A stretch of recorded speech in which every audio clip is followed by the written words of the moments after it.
Tes, jelas ya Pak Rewan ya? Jelas Pak Rewan? Jelas ya? Baik, bismillahirrahmanirrahim. Assalamualaikum warahmatullahi wabarakatuh.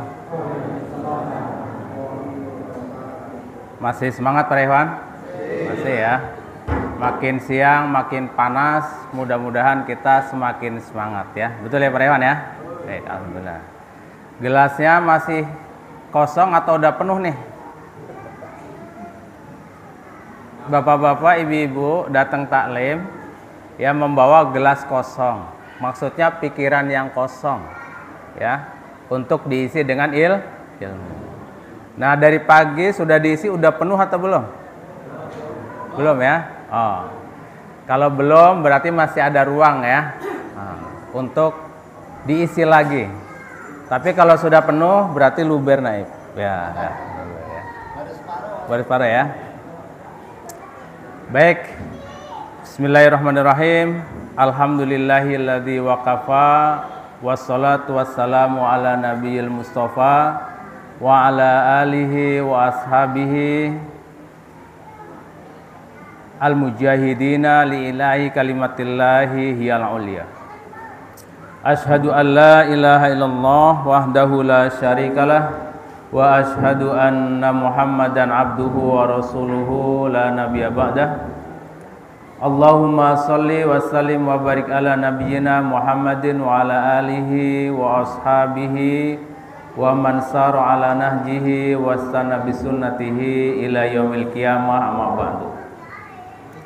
Yang kami hormati Naibul Imam ya, Naib Kodim, Naib Sepuh dan juga Naib saat ini. Kemudian para staf wilayah, staf niabah, para rais, para asatid ya. Ada Ustadz Midfaullah nih, senior kita, senior saya, alhamdulillah hadir ya. Kemudian ada Ustadz Yusuf dan para asatid yang lain.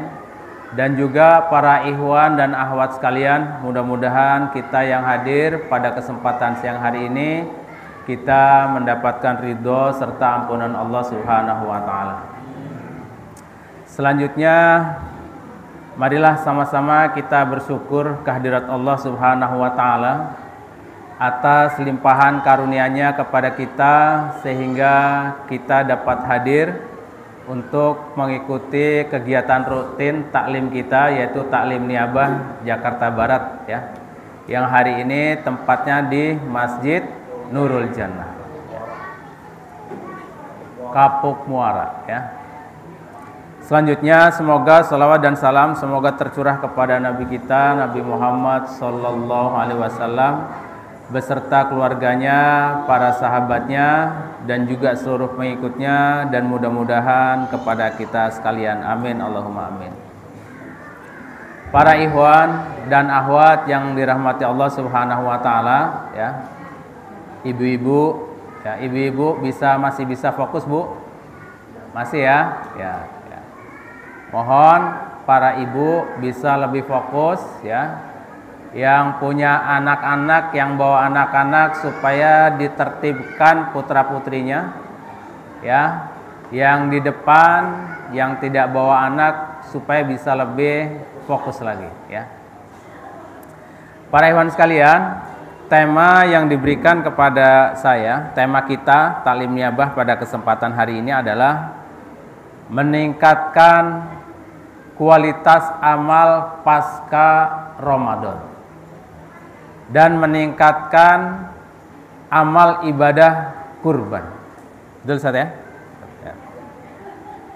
Para ikhwan sekalian, memang setelah kita melalui gemblengan dari Allah Subhanahu wa taala selama 1 bulan penuh ya, pada hakikatnya itu merupakan pembinaan dari Allah Subhanahu wa taala.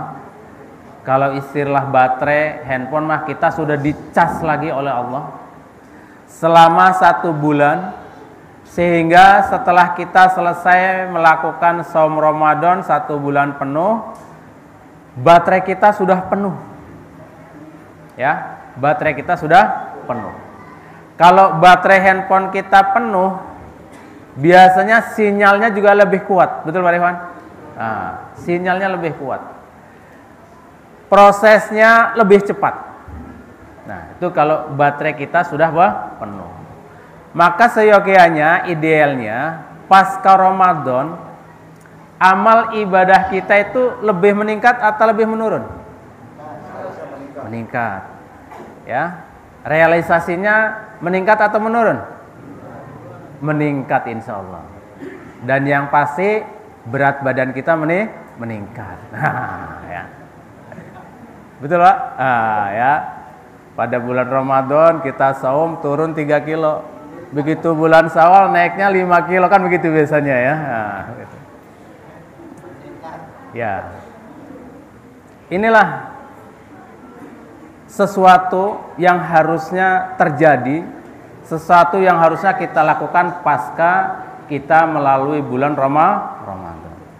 Maka harusnya kalau bulan Sya'ban taklimnya yang hadir 170, di bulan Syawal harusnya meningkat menjadi 250 paling tidak.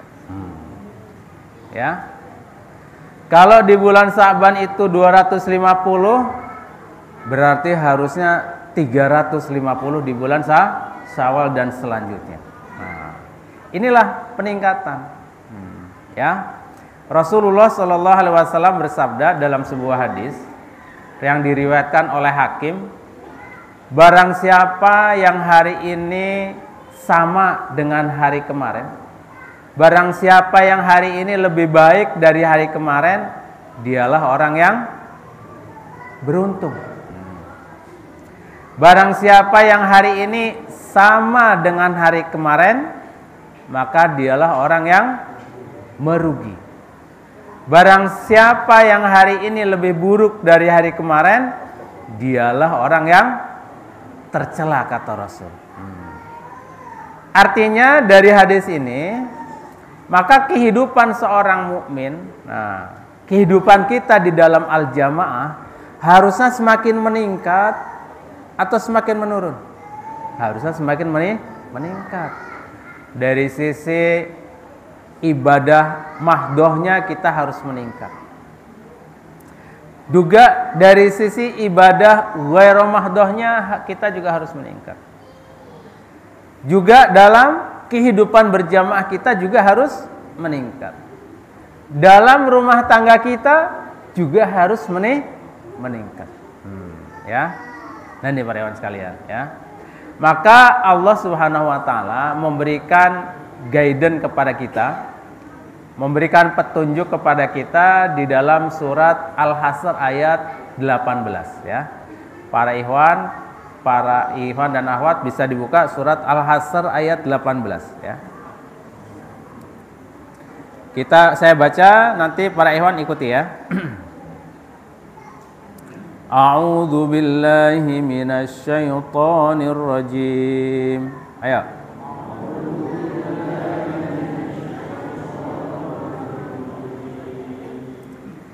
Bismillahirrahmanirrahim.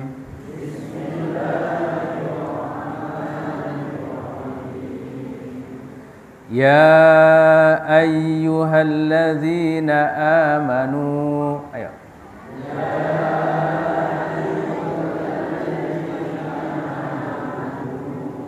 Ittaqullaha wal tanzur nafsum ma qaddamat lighad.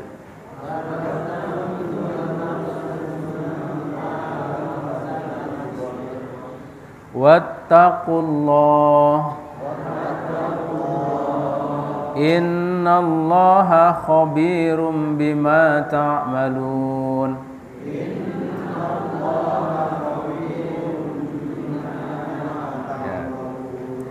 Terjemahnya, perhatikan. Wahai orang-orang yang beriman.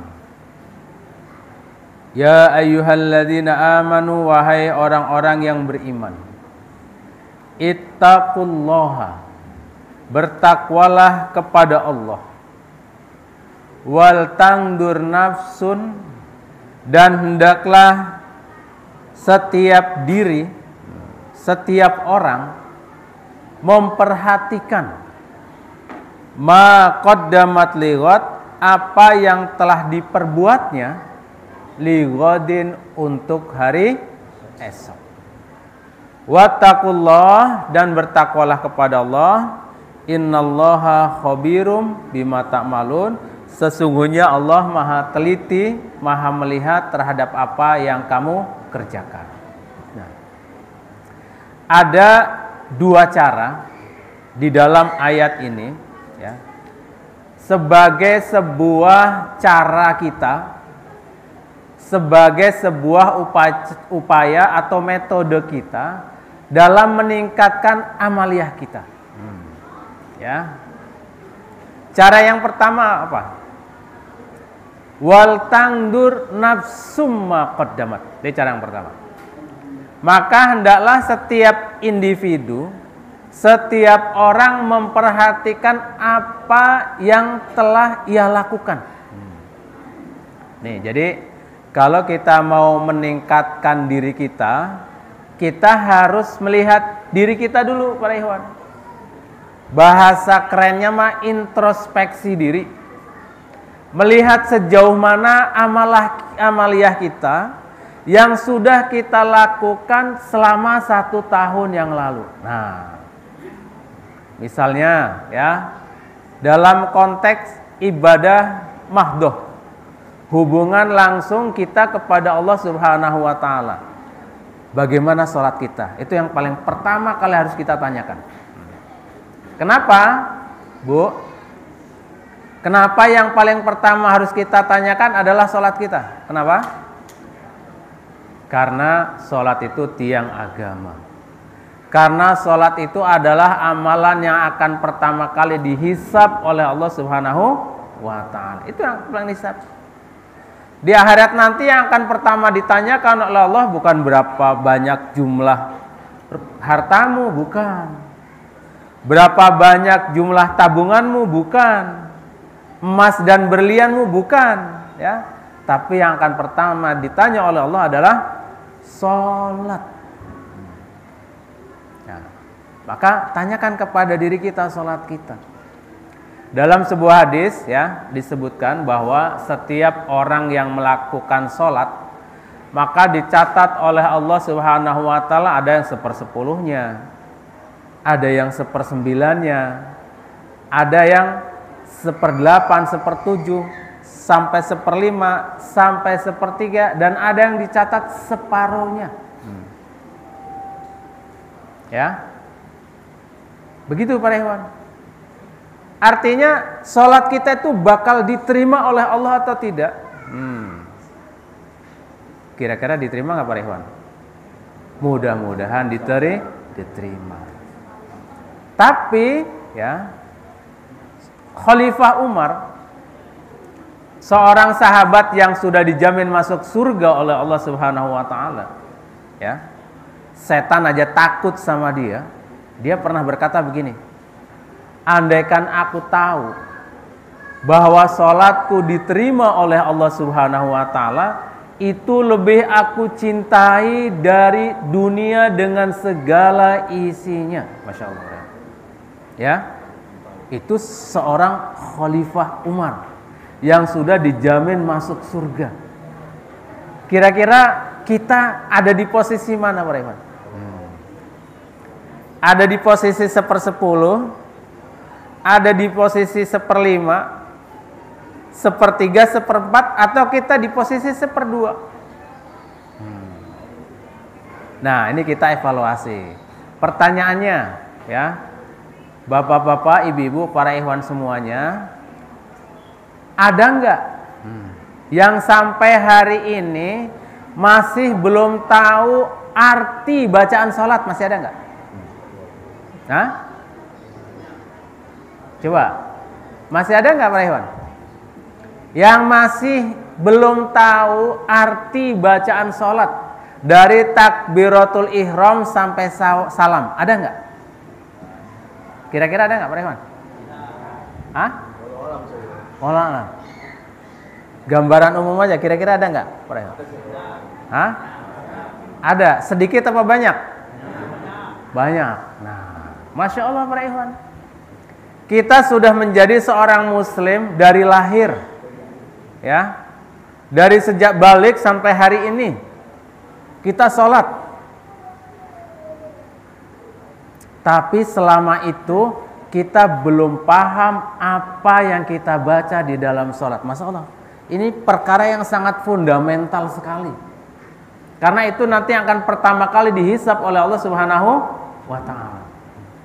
Padahal taklimnya juga sudah berapa puluh tahun Pak Teguh. Ya.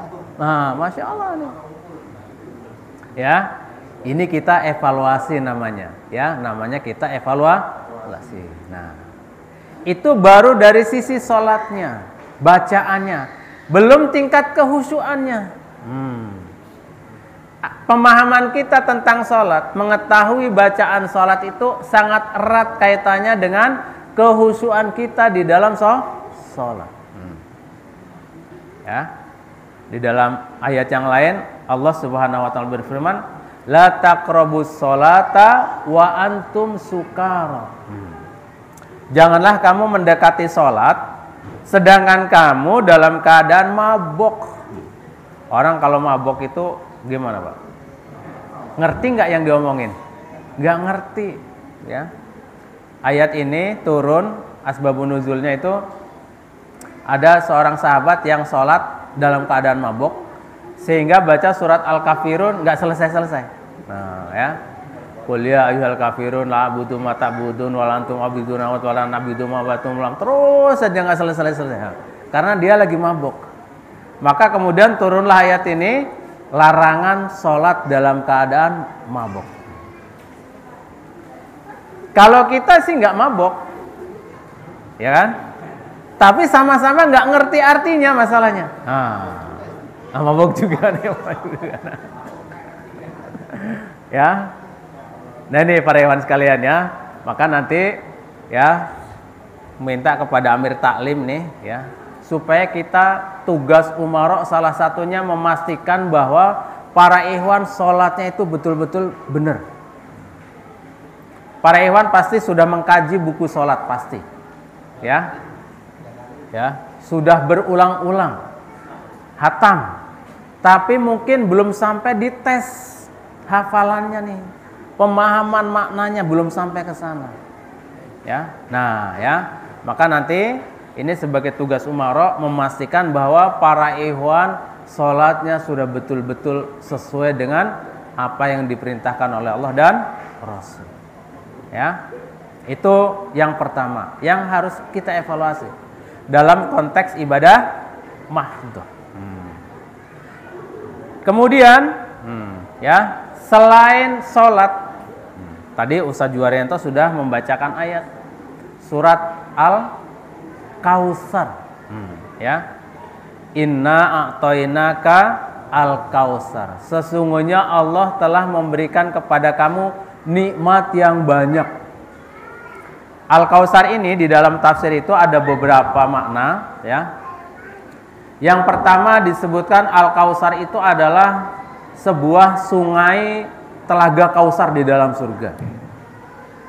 Ada yang menyebutkan Al-Kautsar itu nikmat yang sangat banyak. Ada yang menyebutkan Al-Kautsar itu adalah kenabian, yaitu kenabian yang diberikan kepada Nabi Muhammad SAW. Yang semuanya benar, yang sesuai dengan kehidupan kita. Mungkin yang kedua, bahwa Al-Kautsar itu adalah nikmat yang sangat banyak. Betul Pak Ikhwan? Apa perintah yang Allah berikan kepada kita setelah Allah memberikan nikmat yang sangat banyak? Yang pertama apa?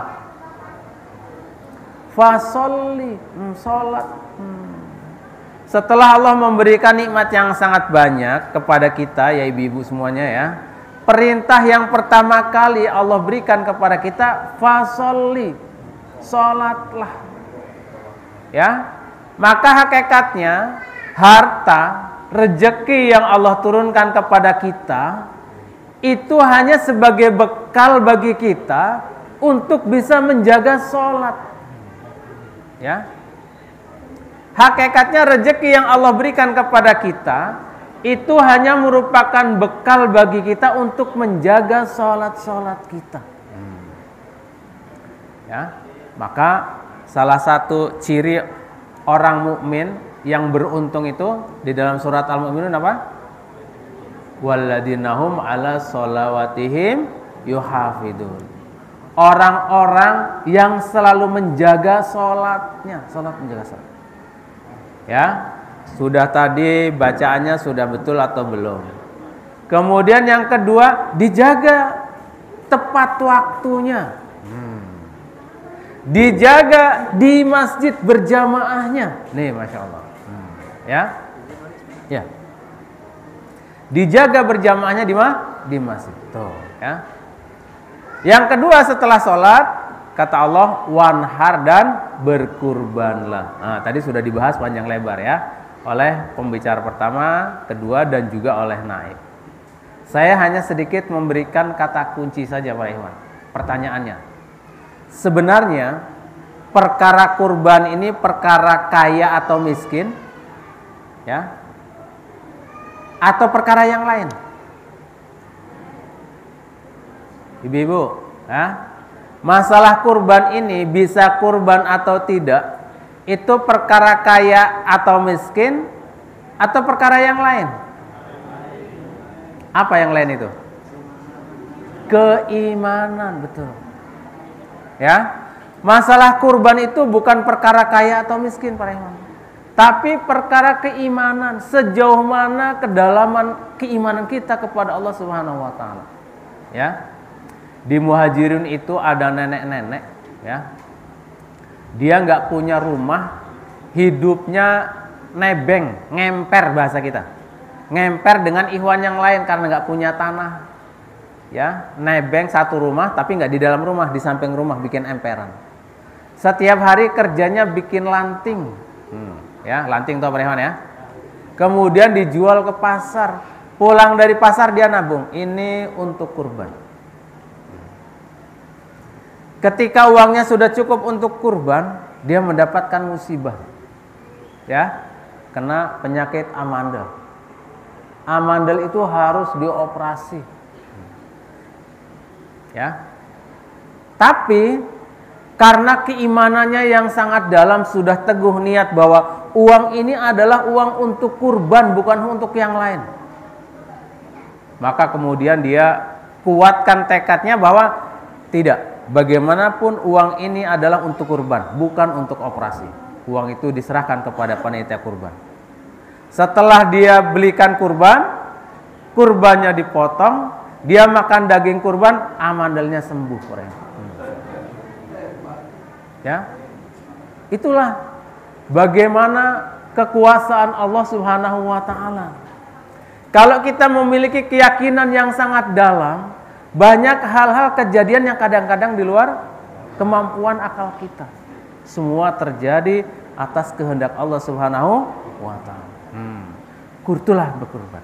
Maka saya sangat setuju dengan program yang tadi disampaikan oleh Ustadz Juwarianto, ya, sebagai wujud kesungguhan kita menabung. Ya, kita mampu sehari 5.000, nabung sehari 5.000.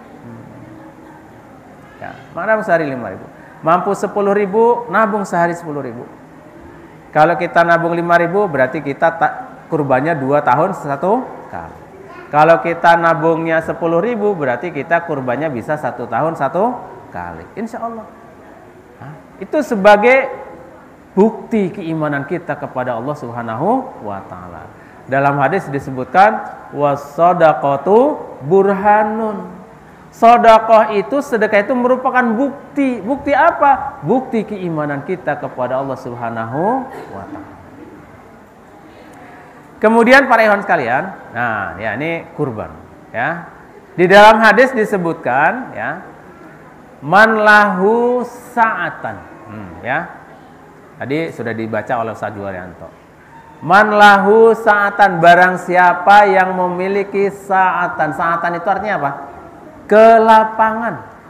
Sa'atan. Barang siapa yang memiliki kelapangan, di situ tidak disebutkan dalam hadis itu Man lahu malan kasirotan, bukan para ikhwan. Apa bedanya? Sa'atan. Kalau sa'atan itu kelapangan, sifatnya umum. Tapi Rasul tidak menyebutkan siapa yang memiliki harta yang banyak, tidak. Yang disebut kelapangan. Kelapangan itu artinya apa? Ketika pada saat datang waktunya ibadah kurban, kita sudah memiliki uang yang cukup untuk membeli hewan kurban, artinya kita sudah lapang di situ. Ya. Jadi standar minimalnya itu. Ya. Ada orang yang kelapangan itu mikirnya standarnya terlalu tinggi. Kelapangan sudah cukup buat cicil mobil, ya kan? Cicilan rumah, kemudian apa lagi? Untuk shoppingnya, jalan-jalannya, ada sisa buat kurban, baru itu lapang namanya. Bukan begitu para ikhwan, ya. Bukan begitu. Kalau standarnya seperti itu, kita nggak akan lapang-lapang, ya. Tapi standarnya adalah ketika pada saat datang waktunya ibadah kurban dan kita memiliki uang yang cukup untuk membeli hewan kurban, berarti kita sudah diberikan kelapangan oleh Allah Subhanahu wa Ta'ala. Nah, ancamannya sangat berat dari Rasulullah. Man lahu sa'atan walam yudahi fala yaqrabanna musallana. Barang siapa yang memiliki kelapangan kemudian tidak melakukan ibadah kurban, fala yaqrabanna musallana, maka janganlah mendekati musola kami. Kalau misalnya Naib bilang begini ke Pak Ade, Pak Ade udah nggak usah masuk musola sini dah. Kira-kira maksudnya Naib itu apa? Ngusir. Ya, kalau orang sudah diusir berarti apa? Nggak diakui, betul. Apa kita mau tidak diakui sebagai umat Nabi Muhammad Sallallahu Alaihi Wasallam? Ya, keras sekali ancaman Rasulullah, ya.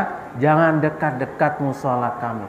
Bahasanya bahasa halus, bahasa sindiran, tapi maksudnya seperti tadi. Kita tidak diakui dan kita diusir oleh Rasulullah Sallallahu Alaihi Wasallam.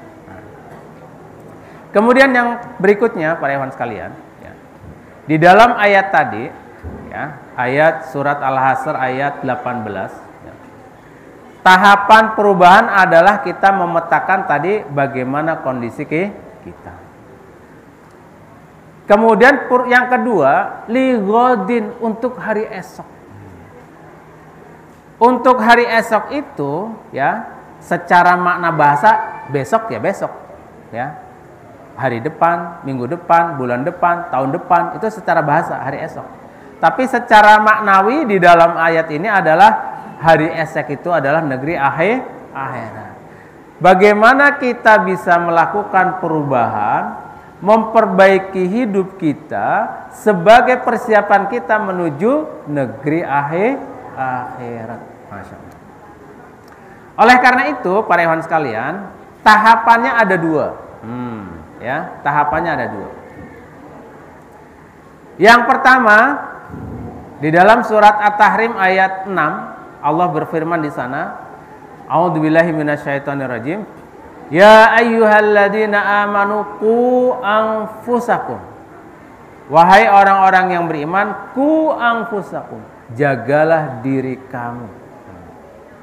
Kita diperintahkan oleh Allah Subhanahu wa Ta'ala memastikan bagaimana diri kita bisa terjaga selamat di dunia dan akhirat. Ya. Maka di dalam Al-Hasr tadi, ya, Allah memulainya dengan ya ayyuhalladzina amanu ittaqullah. Yang dimaksud dengan wal tangdur nafsu ma qaddamat ligot, melihat diri-diri kamu untuk hari esok itu adalah melihat bagaimana amalan kita yang sudah kita lakukan. Ini kata mufasir, apakah amalan kita itu akan menyebabkan kita atau akan membawa kita kepada jurang api neraka, atau amalan kita yang telah lalu akan membawa kita kepada surga. Nah, ini yang harus kita evaluasi.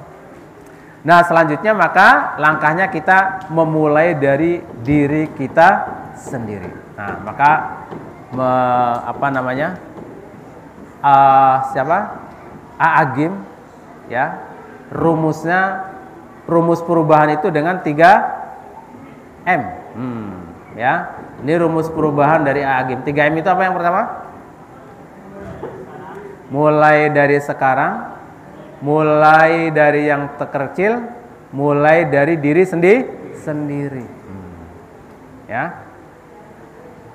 Ini Pak Ikhwan 3 rumus perubahan, ya, konsep dari Agim. Mulai dari sekarang, mulai dari yang terkecil, mulai dari diri sendiri. Perubahan bisa enggak cuman kemudian diungkapkan? Iya dah. Tadi sudah dinasehatin oleh para pembicara taklim niabah hari ini supaya kita melakukan perubahan. Oke deh, kalau gitu saya tahun ini mau berubah. Kira-kira kalau begitu bisa berubah nggak Pak? Hah? Nggak bisa. Ibu-ibu, kira-kira kalau cuman begitu kita bakal berubah nggak? Kayaknya kecil sekali kemungkinannya. Perubahan itu harus direncanakan. Ya, harus direncanakan. Harus diprogramkan. Ya. Jadi yang namanya niat itu harus diikuti dengan rencana-rencana perubahan. Maka tadi secara individu kita petakan diri kita, ya. Sholat kita bagaimana? Kalau kita selama ini belum tahu arti sholat, berarti peningkatan yang harus saya lakukan tahun ini saya harus hafal arti bacaan sholat. Tulis Bu, ya. Perubahan saya tahun ini saya harus hafal bacaan sholat. Artinya, ya, harus hafal. Kemudian apa lagi? Baca Quran. Selama kita hidup ini sampai setua ini, bagaimana bacaan Al-Quran kita? Apakah sudah fasih atau masih terbata-bata? Para ikhwan yang baiatnya sudah 10 tahun, sudah 10 tahun di dalam al-jamaah, ya, baca Al-Qurannya sudah meningkat atau belum? Nah, gimana kira-kira para ikhwan? Ibu-ibu, setelah sekian tahun mempunyai imam baiat di dalam al-jamaah, baca Al-Qurannya sudah meningkat atau belum? Insya Allah sudah meningkat. Sudah sampai ke tingkat fasih yang benar atau belum? Kalau belum, berarti harus diprogramkan. Saya harus banyak belajar. Ustadz, saya udah tua, lidahnya udah susah. Kalau yang sudah tua, ya semampunya. Yang masih muda, yang masih mungkin berubah, ditingkatkan. Nah, jadi membuat perubahan seperti itu, Bu. Ya, tidak cuman iya deh nanti pulang tahun ini saya mau berubah, nggak cukup. Tapi harus diniatkan, ditargetkan. Pokoknya tahun ini peningkatan saya adalah sholat sama baca Al-Quran. Yang masih bisa lagi, mampu lagi, saya mau tingkatkan qiyamul lailnya. Atau baca Qurannya tingkatkan sehari 1 juz. Misalnya. Nah, itu ya. Bagaimana kita membuat metode supaya kita bisa meningkat, supaya bisa berubah. Kemudian yang kedua, ya, selain perubahan secara individu, kemudian anfusakum, keluarga. Nah, setelah dia jamaah, keluarga kita juga harus semakin baik. Ya, saya prihatin para ikhwan, ya, ada keluarga dari kita di dalam al-jamaah, ya, sebut saja ini. Ada orang-orang yang dari awal kelihatannya sakinah, mawadah, warahmah. Begitu sudah menjelang akhir hayatnya justru tenggelam. Ya. Keluarganya berpisah. Masya Allah. Ya. Kenapa? Karena tidak ada pembinaan keluarga. Ya, tidak ada pembinaan keluarga. Maka bapak-bapak sama ibu-ibu harus sering curhat-curhatan, membangun konsolidasi keluarga. Ya, Setiap ada persoalan, bapak dengan ibu harus bermusyawarah, menyamakan visi, menyamakan misi, menyamakan langkah ke depan supaya seiring sejalan terus, ya. Sejak mulai akad nikah sampai menemui ridho Allah Subhanahu wa taala. Ku anfusakum. Konsolidasi keluarga, bagaimana anak-anak kita? Nih yang paling penting para ikhwan. Ya. Anak-anak kita bagaimana? Ya, kita setiap minggu, setiap bulan datang taklim niabah. Setiap minggu datang taklim riasah. Pernah nggak bapak ibu konsolidasi sama istrinya? Istri sama bapaknya membicarakan tentang anak-anak kita nih, bagaimana ibu? Pernah nggak? Kita ini mau masuk surga berdua saja atau mau masuk surga bersama anak-anak? Pernah nggak dibicarakan? Padahal Allah Subhanahu wa taala sudah sangat berpesan wanti-wanti, ku anfusakum wa ahlikum, dan juga keluarga kamu, jangan cuma kalian berdua saja suami istri. Anak-anak juga harus diperhatikan di bawah. Anak-anak kita ini sudah paham tentang al-jamaah atau belum? Ya, bagaimana caranya memahamkan al-jamaah kepada anak-anak kita? Karena kita yakin bahwa al-jamaah ini adalah merupakan syariat dari Allah Subhanahu wa taala. Wajib hukumnya melaksanakan syariat al-jamaah. Apakah anak-anak kita mau kita tinggalkan? Bicarakan sama suaminya, ya Bu ya. Yang bapak-bapak bicarakan sama istrinya.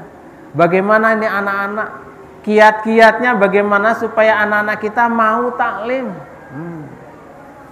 Kiatnya bagaimana supaya anak-anak kita nih mau loh untuk bisa aktif di Suban Fatayat.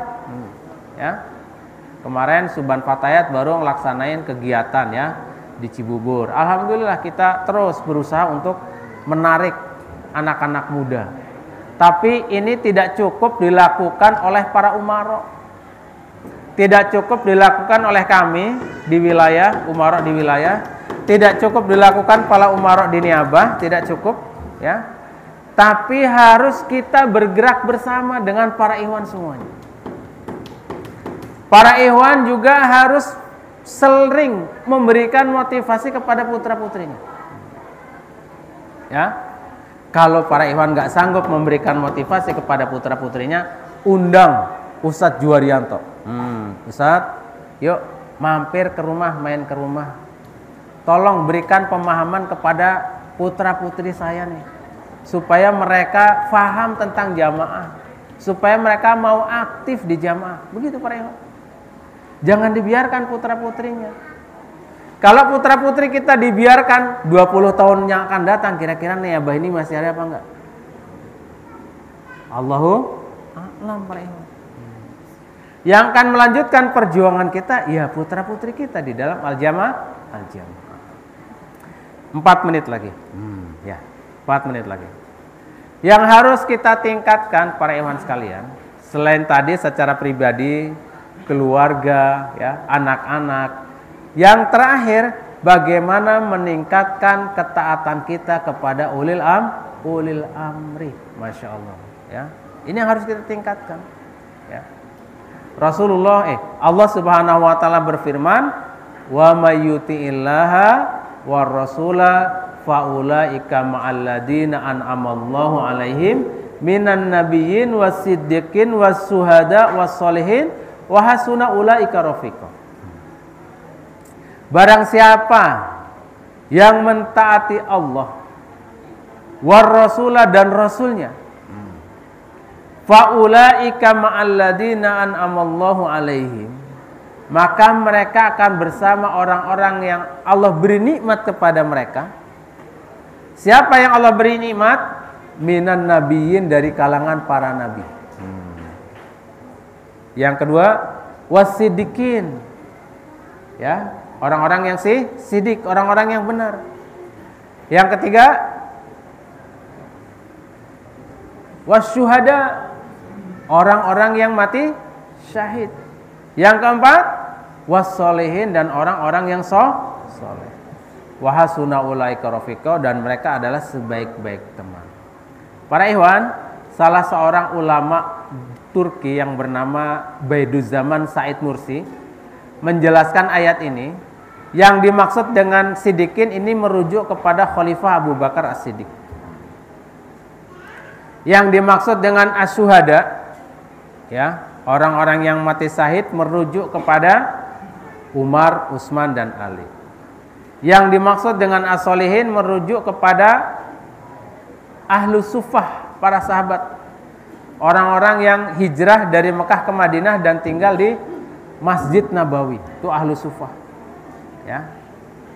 Pertanyaannya Pak Rewan, pertanyaannya. Kalau kita disejajarkan, disandingkan dengan mereka, dengan Khalifah Abu Bakar, Umar, Utsman, Ali dan juga para sahabat, kita disandingkan dengan mereka, kira-kira sepadan atau tidak? Tidak sepadan. Karena kita bukan padanannya. Ya, kita bukan padanan mereka, kita jauh sekali dari mereka. Tapi para ikhwan sekalian, melalui ayat ini Allah Subhanahu wa taala dengan rahmatnya memberikan peluang, memberikan kesempatan kepada kita untuk bisa berkumpul dengan mereka. Masya Allah. Ya. Kira-kira ibu-ibu, ya, bahagia enggak kalau nanti bertemu dengan para nabi, Ibu? Bertemu dengan para sahabiah, istri-istri Rasulullah, bahagia atau tidak? Nah, ya. Para ikhwan, bahagia tidak bertemu dengan Khulafaur Rasyidin Al-Mahdiyyin, dengan para nabi? Kuncinya apa tadi para ikhwan? Kuncinya apa? Taat. Ya. Taat. Maka para ikhwan sekalian, ya, kadang-kadang taat itu memang ujiannya berat. Ya, ini imam amanatnya berat-berat. Jihad pembebasan Masjidil Aqsa. Aduh, kita mah siapa? Kok sampai kita harus mikirin pembebasan Masjidil Aqsa? Ya. Rasanya berat para ikhwan. Apalagi dulu, zaman dulu Imam Hamidi memerintahkan kepada kita untuk menyuarakan pembebasan Masjidil Aqsa lomat setengah malam, jam 1 malam. Ya. Kita waktu itu kan lomat malam-malam ya, Pak Rewan ya. Masya Allah. Saya waktu itu sempat berpikir, ini lomat malam-malam yang mau ngelihat siapa ya? Yang mau lihat siapa? Yang mau dengar siapa? Kita teriak-teriak bebaskan Masjidil Aqsa sementara orang masih pada tidur. Ya. Betul nggak? Tapi alhamdulillah para ikhwan sekalian, pada saat itu kita sami'na wa ta'na kepada imam.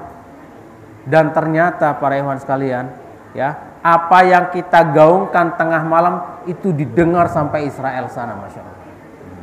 Ya. Coba bayangkan para ikhwan, kalau waktu itu kita ngikutin pikiran saya, enggak masuk akal itu, saya enggak sependapat, mendingan enak saya tidur. Ngapain tengah malam? Maka nama kita tidak ada di dalam barisan front mujahid pembebas Masjidil Aqsa. Nah, kita akan menyesal nanti. Ya.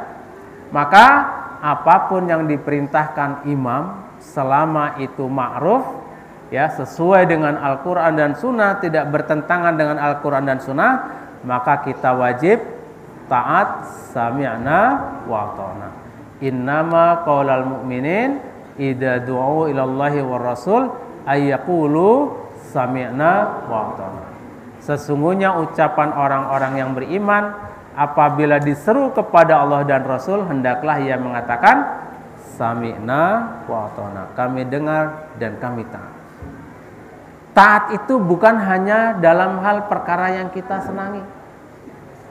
Taat itu bukan dalam hal perkara yang sesuai dengan pikiran kita saja. Tapi taat itu mutlak, ya, ahabba au kariha. Baik dalam keadaan senang maupun dalam keadaan tidak senang, maka kita wajib taat kepada ulil amri. Alaikas sam'a wa ta'a fima ahabba au kariha. Wajib atas kamu untuk mendengar dan taat baik dalam keadaan suka maupun tidak suka. Inilah para ikhwan sekalian, ya, gambaran bagaimana langkah-langkah kita melakukan perubahan-perubahan baik dalam konteks individu kita maupun dalam konteks kehidupan kita di dalam al-jamaah. Demikian para ikhwan sekalian ya. Mohon maaf atas segala kekurangan dan kesalahan. Alafu minkum wabillahi taufiq wal hidayah. Wassalamualaikum warahmatullahi wabarakatuh.